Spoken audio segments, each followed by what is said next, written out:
Praise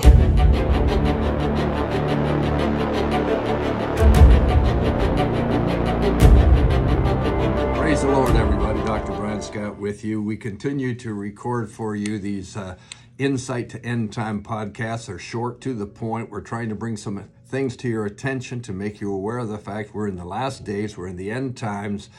Things are going to change. We're going to see the 7 years of tribulation come upon the earth. People are becoming very much aware of things like end times and the rapture and the mark of the beast and Armageddon and terms like that. We've been sharing with you now for over 26 weeks all these kind of references and all these kinds of sayings to bring them to your attention, to let you know where we are in these last days. Today I want to talk about another current event situation, and we're going to start off with a couple of scriptures out of the book of James, chapter 3, verse 16. I'm going to read two translations to you. The first one is the King James Version. Of course, I think everyone's familiar with it. It says, "Where envying and strife is, there will be confusion and every evil work." To paraphrase, where we have a lot of strife and envy going on, we're going to have a lot of confusion and evil going on. That defines the day in which we live. To read it from the New Living Translation, here's what it says. "Wherever there is jealousy and selfish ambition, there you will find disorder and evil of every kind." Doesn't that help us understand where we are today? Where there is envying and selfish ambition, the me organization, the me generation, me.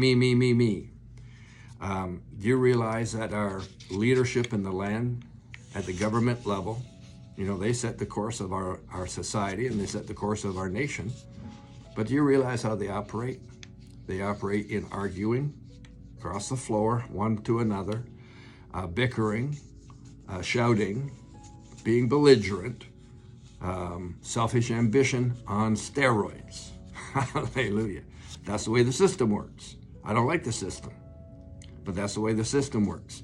And the verses say where there is envying and selfish ambition, or where there is envy and strife, you're going to have a lot of confusion, a lot of evil work. Now, I'm not trying to be disrespectful, but that is a breeding ground for the confusion and strife that we have in our society today that just keeps getting worse and worse. Dr. Hilton Sutton was a wonderful prophetic teacher of the end time scriptures. He was a father in the faith to me, a very dear friend. He had this statement he made on a regular basis. He said, "Our governments are full of professional politicians. We lack statesmen. A statesman makes a decision that's best for the country, for the current and long term.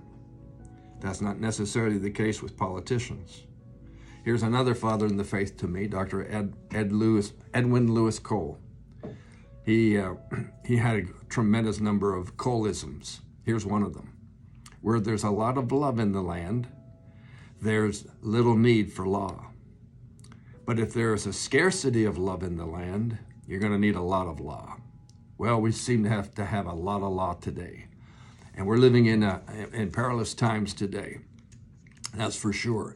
Now think about our nation, the nation of Canada. We are one of the richest resource nations in the entire world. We have resources more than we'll ever be able to use. And yet at the same time, we have a movement coming out of our leadership for greening our economy and greening our environment and greening our life. In other words, we are wanting to shut down everything that has resource orientation. So they do it in the name of climate change and the need to go green in all of these categories. So they're shutting so many things down. But our country is so large.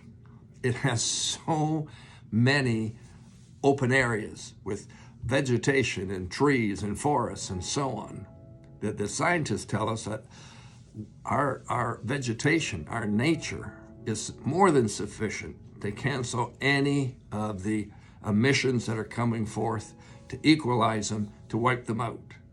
Our nation is not a nation that produces a lot of fossil fuel emissions and so on. Nowhere close to other nations in the world. But we're focused on greening the nation at a great expense to everything else going on. So my point is, I'm not an expert on this. I don't know all the ins and outs of it, but this much I can say. We have a lot of confusion. Reports come out, scientific research comes out, and so on and so forth, and it says no to what they're saying is yes, but we don't pay attention to it. So the bottom line is that we've got confusion in the land, and there's all kinds of evil going on. I got two last verses for you to close with. Praise the Lord. Good session today. Here's a verse out of the Old Testament. Jeremiah chapter 17, verse 9 says, the heart is deceitful above all things, and it's desperately wicked. And here's one out of Ephesians chapter 4, verse 14. It says that we should no longer be children tossed to and fro, carried about with every wind of doctrine, by the trickery of men, in the cunning craftiness of deceitful plotting. Well, I should conclude by saying this. We've got a lot of that going on in the land. A lot of that going on in leadership. A lot of that going on in everybody's mind. We're in the last days. There's a lot of confusion. There's a lot of confusion. And because there's a lot of confusion, there's a lot of stuff going on that isn't what we need it to be. See you tomorrow. We're going to be back with another great word for you. Thank you. Bye.